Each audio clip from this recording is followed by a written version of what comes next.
Mari kita bersama-sama membuka firman Tuhan yang terambil dari Markus 2, Injil Markus pasal 2 ayat ke-13 sampai ayat ke-17. Injil Markus pasal 2 ayat 13 sampai ayat 17. Saya akan membacakan bagi kita semua, Bapak Ibu Saudara-saudari, menyimak Alkitabnya masing-masing. Di bawah perikop Lewi pemungut cukai mengikut Yesus. Sesudah itu Yesus pergi lagi ke pantai danau dan seluruh orang banyak datang kepadanya. Lalu ia mengajar mereka. Kemudian ketika ia berjalan lewat di situ, ia melihat Lewi anak Alfeus duduk di rumah cukai. Lalu ia berkata kepadanya, "Ikutlah aku." Maka berdirilah Lewi lalu mengikuti dia. Kemudian ketika Yesus makan di rumah orang itu, banyak pemungut cukai dan orang berdosa makan bersama-sama dengan dia dan murid-muridnya, sebab banyak orang yang mengikuti dia. Pada waktu ahli-ahli Taurat dari golongan Farisi melihat bahwa ia makan dengan pemungut cukai dan orang berdosa itu, berkatalah mereka kepada murid-muridnya, "Mengapa ia makan bersama-sama dengan pemungut cukai dan orang berdosa?" Yesus mendengarnya dan berkata kepada mereka, "Bukan orang sehat yang memerlukan tabib, tetapi orang sakit. Aku datang bukan untuk memanggil orang benar, melainkan orang berdosa." Sedemikian jauh membaca firman Tuhan. Berbahagialah kita yang membaca, merenungkan dan melakukan firman Tuhan di dalam kehidupan kita hari lepas hari. Yang menjadi tema firman Tuhan untuk disampaikan pada minggu ini adalah Yesus datang untuk orang berdosa. Yesus datang untuk orang berdosa. Melalui pembacaan firman Tuhan yang baru saja kita baca dan dengarkan bersama-sama, ada hal-hal yang perlu kita pelajari bersama. Di sini teks yang kita baca menjelaskan di ayat ke-13 bagaimana Yesus diikuti orang banyak. Dan ketika Yesus diikuti oleh orang banyak, ia mengajarkan mereka tentang kerajaan Allah, tentang kebenaran firman. Ya, di perikop sebelumnya juga seperti itu. Ada orang banyak datang, lalu Yesus mengajar. Kemudian di perikop sebelumnya dikatakan ada 4 orang yang beriman membawa rekannya yang lumpuh, ya, menurunkannya lewat atap rumah. Lalu Yesus melakukan mujizat. Tapi yang pertama di situ dikatakan Yesus mengampuni dosa mereka. Maka di perikop sebelumnya inti daripada kebenarannya bagaimana Anak Manusia berkuasa untuk mengampuni dosa. Itu menunjukkan keilahian dari Yesus Kristus. Dan di bagian perikop yang kita baca barusan diceritakan bagaimana Yesus juga mengajar mereka, ya. Dan banyak kali ayat di dalam Alkitab mengatakan banyak orang mengikuti Yesus, lalu Yesus mengajarkan mereka, lalu mereka sebagian dari antara mereka percaya tapi mayoritas tidak percaya. Banyak dari mereka yang mengikuti Yesus karena ingin nonton, karena ingin melihat, karena kepo, abis ini Yesus mau ngapain lagi? Ya, ini ada pengajar rabi keliling, ya, yang suka ngajar bukan hanya di tempat ibadah, tetapi dia masuk ke kota-kota, ke desa-desa, ke rumah-rumah penduduk. Untuk apa? Untuk mengajar. Ya, dia ingin memanggil orang yang berdosa untuk meninggalkan dosanya dan hidup baru di dalam kebenaran Allah. Dan sebagian kecil dari mereka dipanggil secara khusus oleh Yesus Kristus untuk menjadi muridnya, untuk menjadi murid langsung yang diajarkan, dimuridkan dan ikut Yesus di dalam hidupnya. Ya, dan bahkan di sini dicatat bagaimana perikopnya menuliskan di bagian perikop itu ada dikatakan ada Matius 9 ayat 9 sampai 13 dan Lukas 5 ayat 27 sampai 32. Ya. Kalau di Markus dan Lukas dikatakan nama orang itu adalah Lewi, anak Alfeus. Tapi kalau di Matius disebutkan nama orang itu adalah Matius. Ya, Maka ada beberapa penafsiran, tapi mayoritas menafsirkan bahwa Lewi dan Matius adalah orang yang sama.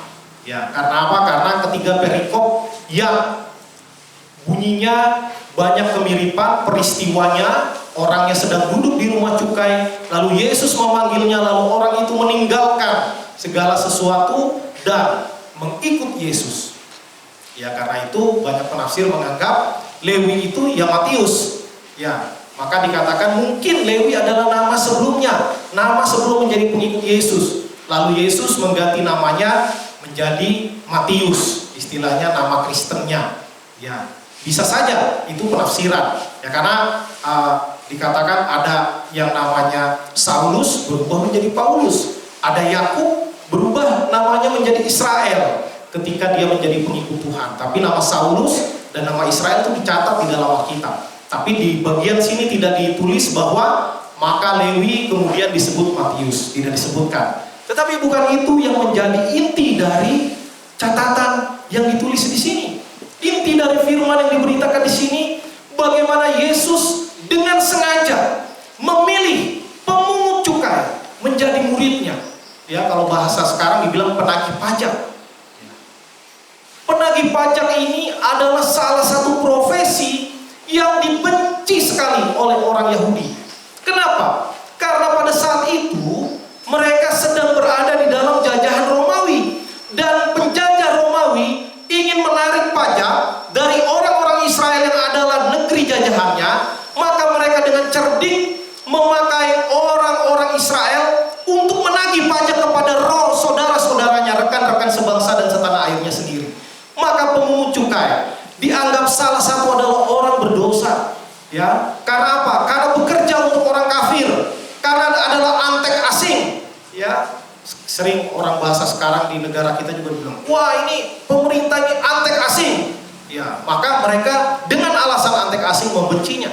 Demikian juga orang-orang pemungut cukai ini dianggap sebagai antek asing atau kaki tangan, atau orang-orang yang bekerja sama dengan orang-orang kafir yang tidak menyembah kepada Yahweh, tidak menyembah kepada Allah yang benar menurut orang Yahudi. Dan biasanya orang-orang ini dipilih untuk menarik pajak dari rekan sebangsanya, dan mereka kebanyakan tidak digaji. Maka istilahnya ada setoran, ya, ada setoran yang diberikan kepada pemerintah Romawi. Kalau pemungut cukai menarik lebih daripada yang diminta, daripada setoran yang ditargetkan, maka itu untuk mereka. Ya, maka itu menjadi mata pencaharian yang besar bagi mereka. Karena seringkali memang pemungut cukai menarik lebih daripada yang diminta. Misalnya katakanlah setoran 100.000, mereka bisa minta 200, 300, 400, 500.000. Suka-suka mereka ngomong. Karena itu memang pemungut cukai pada umumnya memang mereka mencari keuntungan dari pekerjaannya dengan cara menarik pajak lebih daripada yang seharusnya. Karena dengan cara itulah mereka bukan hanya bertahan hidup, tetapi menjadi makmur dan kaya raya. Karena itu profesi penagih pajak, pemungut cukai ini sangat dibenci. Salah satu dari dua pekerjaan yang begitu dianggap nista oleh bangsa Israel, selain dari sebagai pelacur. Ya, pemungut cukai dan pelacur begitu dinistanya oleh bangsa Israel, karena dianggap mereka tadi seperti yang sudah saya jelaskan. Dan di sini Yesus selesai dia mengajar, ya, walaupun banyak di antara mereka yang hanya sebenarnya ingin menonton apa yang Yesus lakukan, dan sangat sedikit yang setia menjadi murid Yesus. Mereka mengikut Yesus karena hanya ingin melihat dan ingin mencari sesuatu. Karena itu Yesus pernah mengatakan, engkau mengikut aku karena engkau ingin roti, karena engkau ingin makanan. Maka ini menjadi satu perenungan, peringatan bagi kita. Kita ini ikut Tuhan untuk apa? Apakah sebagai bentuk respon ungkapan syukur kita karena Tuhan sudah menebus kita? Ataukah kita ingin ikut Tuhan supaya saya semakin kaya, supaya saya semakin pintar, supaya saya semakin sukses di mata dunia, di mata masyarakat, di mata orang tua, di mata diri sendiri? Atau bagaimana? Nah, Ini menjadi perenungan yang mendalam bagi kita. Namun demikian, Yesus tetap mengajar mereka. Ya, Yesus tetap mengajar orang banyak.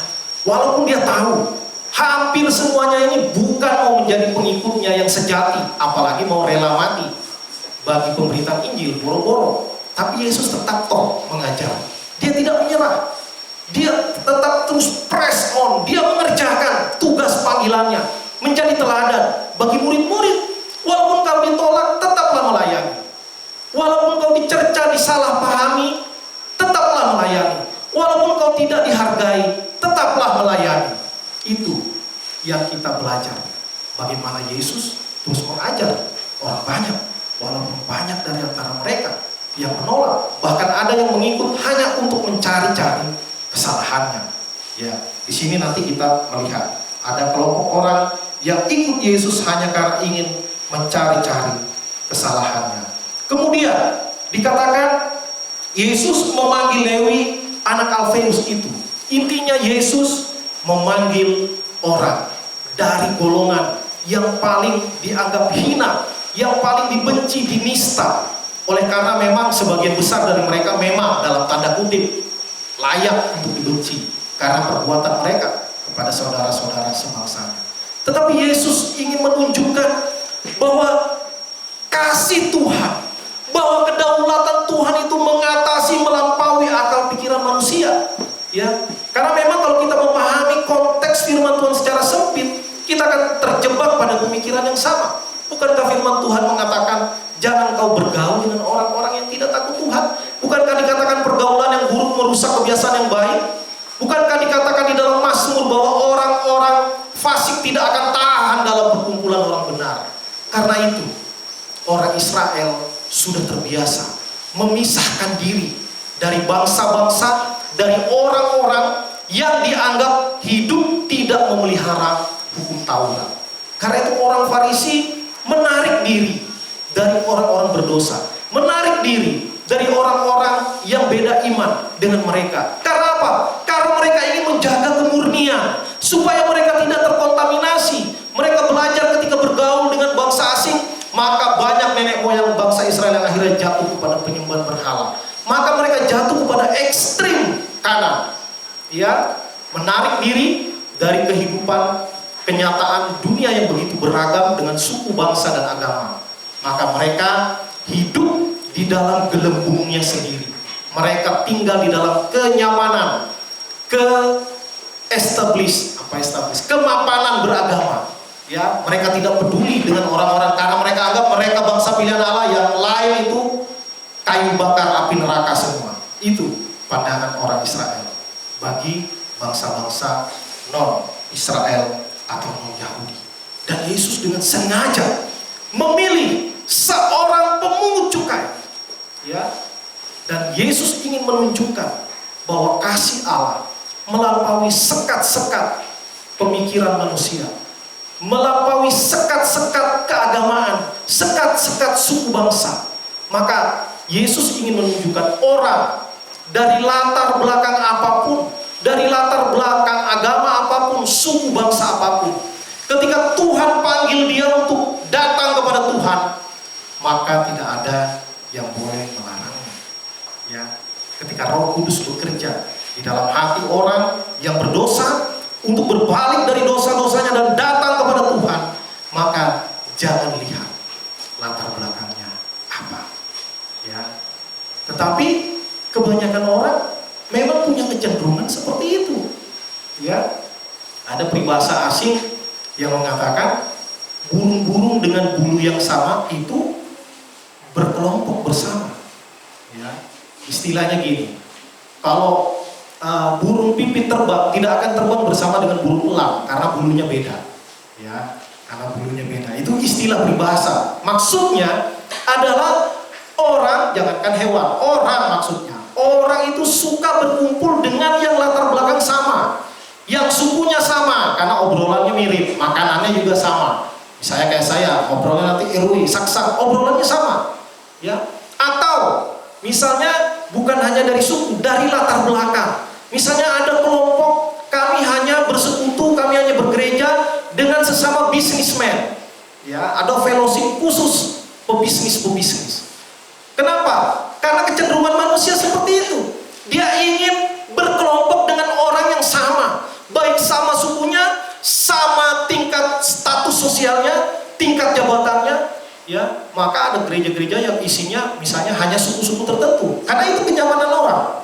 Ya, ada yang isinya hanya orang-orang tertentu, segmen tertentu, misalnya pebisnis. Ada ibadah khusus pebisnis, ada. Karena obrolannya sama. Ya, nanti habis ibadah bisa sharingnya sama. Gimana kita mengatasi pandemi COVID? Bagaimana usaha kita? Ada can nggak? Ya, bagaimana kita kerjasama memajukan bisnis kita setelah ibadah misalnya. Nah, itu kecenderungan manusia. Dan di sini Yesus ingin mengajarkan pengajaran yang begitu berharga yang tidak bisa dimengerti oleh orang-orang Farisi. Bagaimana Yesus bergaul, ya, bergaul bukan berarti hari-hari nongkrong dengan mereka. Tuhan Yesus menjangkau orang-orang yang diabaikan, bahkan orang-orang yang dengan sengaja dikucilkan dan dibenci oleh orang beragama. Ya, Yesus datang kepada mereka. Yesus berbelas kasih, ya, dengan orang pemungut cukai. Dan di sini terlihat Lewi langsung meresponi panggilan Tuhan. Dia segera bangkit dan dia meninggalkan meja cukainya itu, tempat dia biasa menagih pajak, dan dia tinggalkan semuanya untuk mengikut Tuhan. Kita bisa bayangkan seorang penagih pajak itu pasti ditarget. Apalagi ini dia bekerja untuk penjajah. Maka orang yang dijajah jangan main-main kalau dia bekerja untuk penjajahnya. Karena dia bisa dihukum kapan saja, bahkan bisa dibunuh kapan saja tanpa ada pengadilan. Ya, nah waktu itu belum ada hak asasi manusia. Ya, maka orang di bawah jajahan itu tidak punya hak asasi manusia. Ya, karena itu dia harus bekerja sungguh-sungguh. Dan kita bisa membayangkan bahwa Lewi ditarget untuk menarik uang sejumlah sekian setiap hari. Maka dia harus kerja keras. Ya, tetapi dia berani mengambil resiko, meninggalkan pekerjaannya, mengikut Tuhan. Ya. Dan dia tentu punya penghasilan dari situ. Dan dia berpotensi kehilangan penghasilan, kehilangan jabatan, kehilangan kepercayaan dari bangsa Romawi yang mempekerjakannya. Tetapi dia melihat itu semua ketika dia disentuh oleh belas kasihan Allah, maka dia melihat bahwa anugerah Allah yang penuh dengan belas kasihan itu adalah jauh lebih besar daripada kekayaan, daripada status sosial, daripada kenyamanan hidupnya. Ya, maka dia melihat itu. Kalau Rasul Paulus bilang, aku menganggapnya sebagai sampah, ya, masa lalu. Ya, menganggapnya sebagai sampah, dan dia menghadapkan pandangannya ke depan kepada panggilan surgawi, dan dia berlari begitu rupa untuk mengejar panggilan itu. Itulah orang yang disentuh oleh kasih Allah. Dan orang yang disentuh oleh kasih Allah akan merasakan bahwa dirinya orang berdosa. Ya, bukan orang hebat. Kalau kita baca di bagian akhirnya, maka orang Farisi pertama komplain kepada murid Yesus. Kenapa gurumu bergaul sama orang berdosa? Ya, harusnya kita orang suci sama orang suci, nanti kita dikotori, dinajiskan oleh keberdosaan mereka. Ya, karena pengajaran begitu kan. Orang yang tahir tidak boleh kena dengan orang yang najis. Tersentuh, nanti kita jadi najis juga, minimal sampai matahari terbenam. Maka konsep itu terus membawa mereka, sehingga mereka sulit mengalami pembaharuan dari Tuhan. Dan Yesus ingin membalikkan paradigma berpikir orang-orang beragama. Ya. Bagaimana kita jangan terjebak dengan hanya hal-hal yang bersifat aturan-aturan yang kaku, tetapi kita harus masuk ke dalam esensi keberimanan, bahwa Tuhan mengasihi semua orang, apapun latar belakangnya. Dan Yesus tahu apa yang ada di dalam pikiran dan hati dari orang-orang Farisi. Ya, di bagian lain kadang orang Yesus nggak dengar, tapi Yesus tahu apa yang ada di dalam hati dan pikiran mereka. Kalau di sini dikatakan Yesus mendengar apa yang mereka katakan, maka Yesus memberikan satu ilustrasi perumpamaan kepada mereka. Bukan orang sehat yang memerlukan tabib, tetapi orang sakit.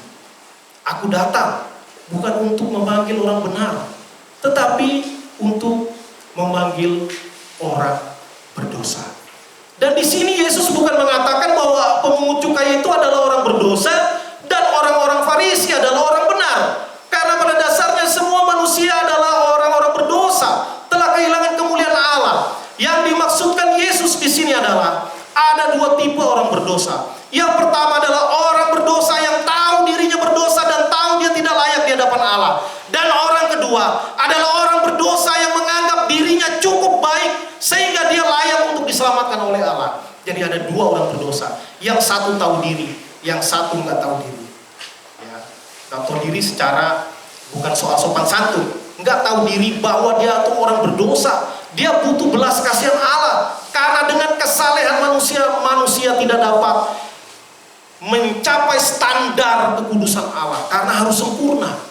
Hendaklah engkau sempurna dikatakan, sama seperti Bapamu di surga adalah sempurna. Siapa manusia yang sempurna? Tidak ada.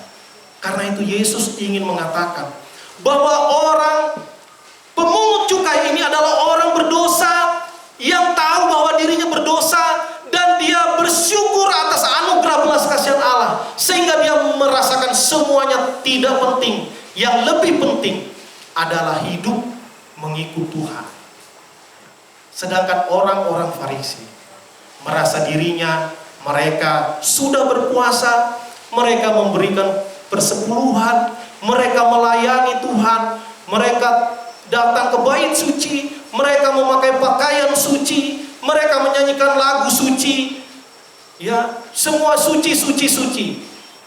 Tetapi suci dalam hal simbol saja, dalam hal aturan-aturan keagamaan. Tidak sampai pembaharuan akal budi, ya, tidak sampai kepada pembaruan hati. Karena itu melihat orang yang berbeda latar belakang bertobat, mereka nggak senang. Bagi mereka biarlah kami aja yang diselamatkan, orang-orang yang bukan Israel itu biar semua jadi kerak neraka. Ya. Nah, Yesus lain. Yesus mau menunjukkan bahwa orang berdosa pun dikasihi Allah.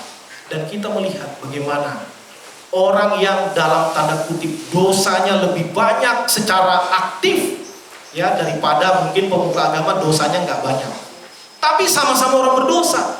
Dan justru seringkali yang lebih bersyukur adalah orang yang tadinya memang banyak dosanya. Ketika diampuni Tuhan maka dia bersyukur dengan luar biasa. Kita baca tadi dari teks bahwa Lewi mengadakan perjamuan di rumahnya. Dan ini bukan makan biasa.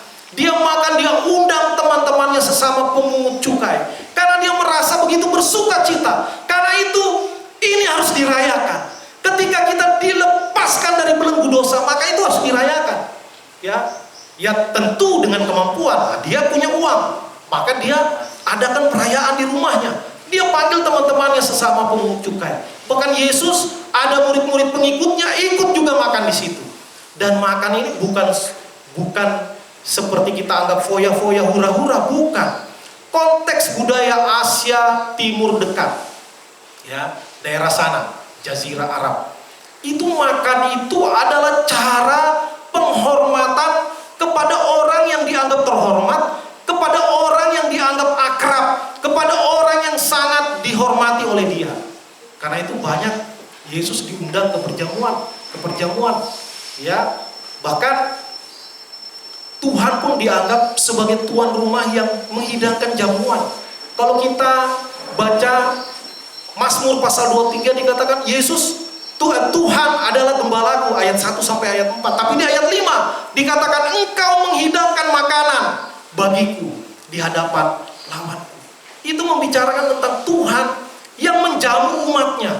Bukan hanya dipelihara, tapi dijamu, dihormati, diberikan tempat yang begitu hormat, diberikan makan.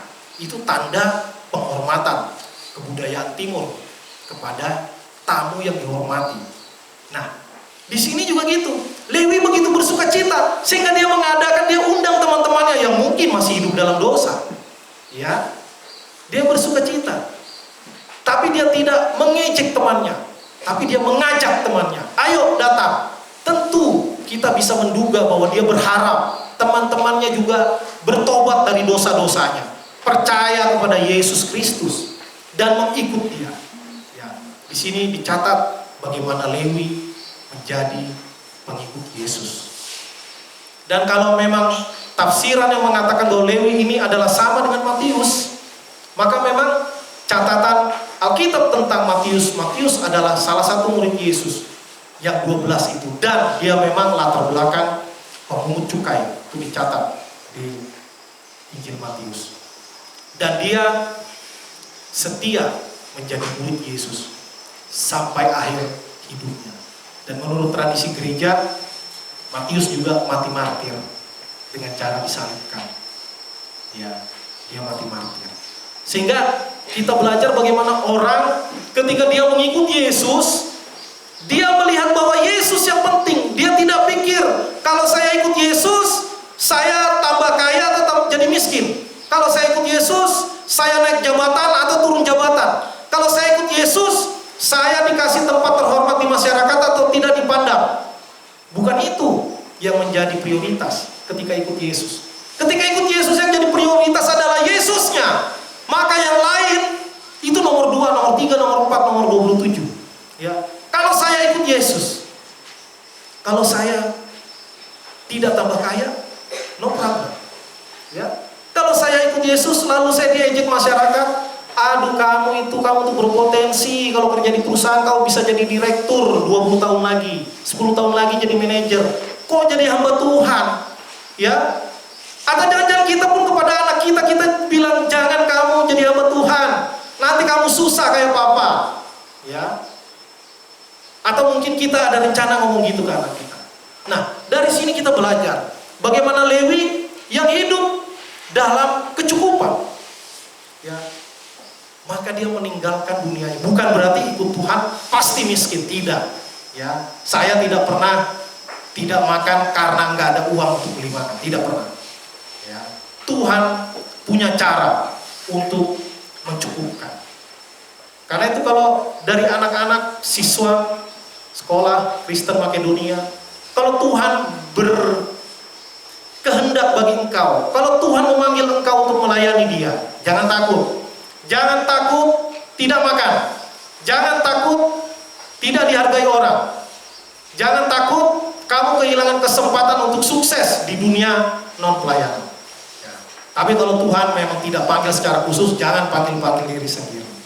Ya. Ikuti panggilan Tuhan di dalam hidupmu.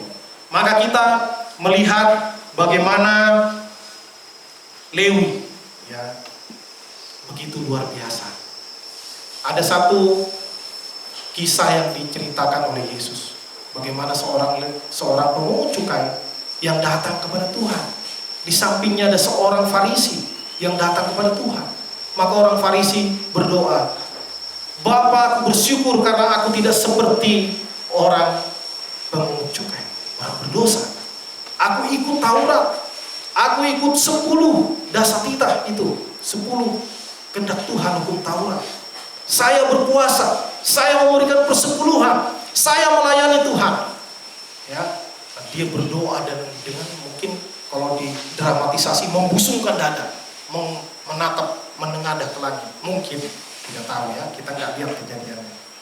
Tapi pemungut cukai datang, dia dengan gemetar di hadapan Tuhan.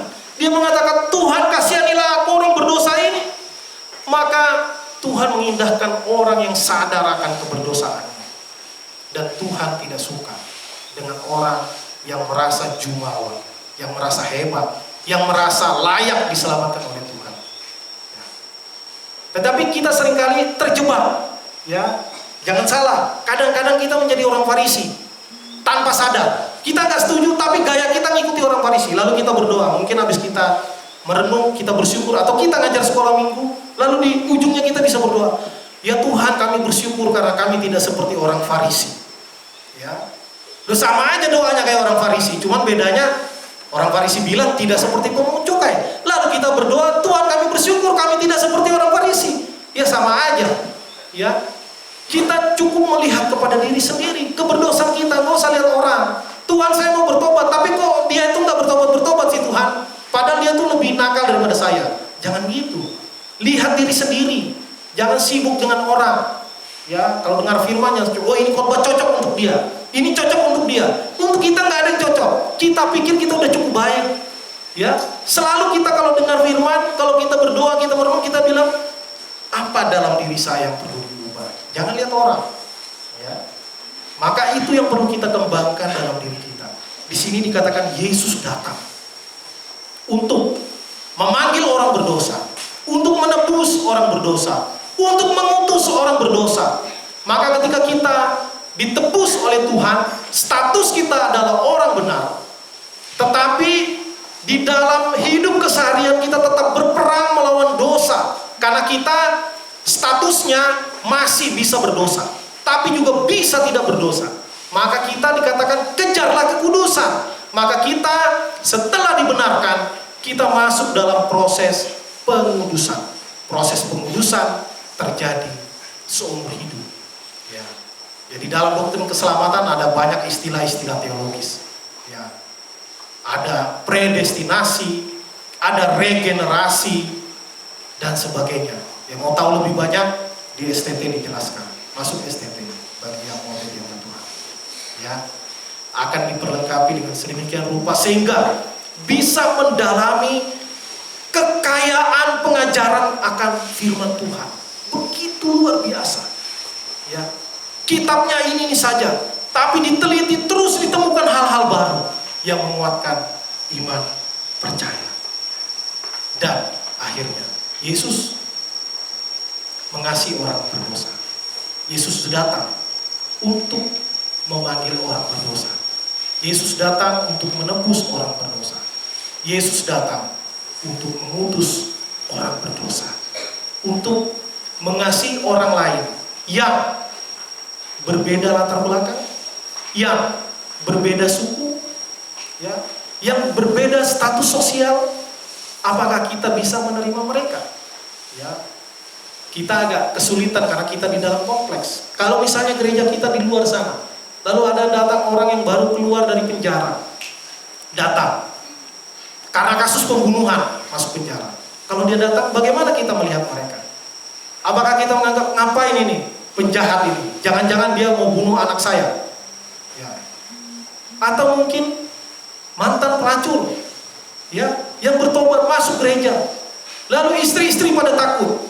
Waduh, gawat nanti nih, suami saya nanti korban berikutnya. Padahal dia udah bertobat. Dan kita tetap curiga kepada orang karena kita merasa kita baik.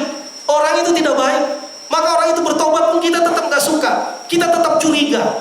Jangan-jangan dia cari korban berikutnya. Kalau ada orang gay, ada orang lesbian yang mungkin sedang ingin mencari Tuhan, ya, lalu datang ke gereja kita, bagaimana kita? Ataukah jangan-jangan nanti siswa kami dimakan sama dia. Ya. Udahlah, yang mau ke surga, yang ke neraka, biarlah kau sekalian ke neraka. Loh, padahal Tuhan panggil dia, kita yang usir. Ya, seringkali kita salah berpikir seperti murid-murid Yesus, ya. Jangan ganggu guru, guru lagi sibuk pelayanan. Ya, jangan ganggu anak kecil bikin kacau. Ya. Kadang pola pikir kita juga nggak lebih dari mereka. Kita nyaman dengan orang-orang kita sendiri, dengan orang yang sama-sama berpendidikan, ya, dengan sesama orang baik. Ya. Jangan-jangan kita masuk dalam golongan itu, orang berdosa yang menganggap dirinya benar, nah, padahal sama nggak benarnya. Ya, cuman mungkin tidak terlalu sering berbuat dosa, tapi sama-sama orang berdosa. Karena itu, mari kita meresponi panggilan Tuhan. Ketika menghadap Tuhan, kita harus selalu datang. Walaupun kita semakin hari semakin baik, transformasi dikerjakan oleh Roh Kudus di dalam diri kita. Ketika kita datang kepada Tuhan, kita tetap harus melihat Tuhan, kasihanilah aku. Aku orang berdosa. Jangan petantang petenteng, ya, jumawa, adigang adigu. Ya, tuh orang Jawa bilang. Ya, jadi mari kita datang kepada Tuhan dengan kerendahan hati, dan kita akan masuk dalam perjamuan kudus untuk sekali lagi mengingat akan keagungan karya penebusan Yesus Kristus bagi kita semua. Tanpa penebusan tidak ada jalan keselamatan. Tanpa melalui Yesus Kristus, di dalam Yesus Kristus, tidak ada keselamatan. Karena itu, mari kita merespon sebagaimana Lewi merespon panggilan Tuhan. Yesus datang untuk orang berdosa. Yesus datang untuk saudara dan saya. Mari kita merespon seturut dengan kehendaknya. Amin. Mari kita berdoa. Bapa di surga, kami bersyukur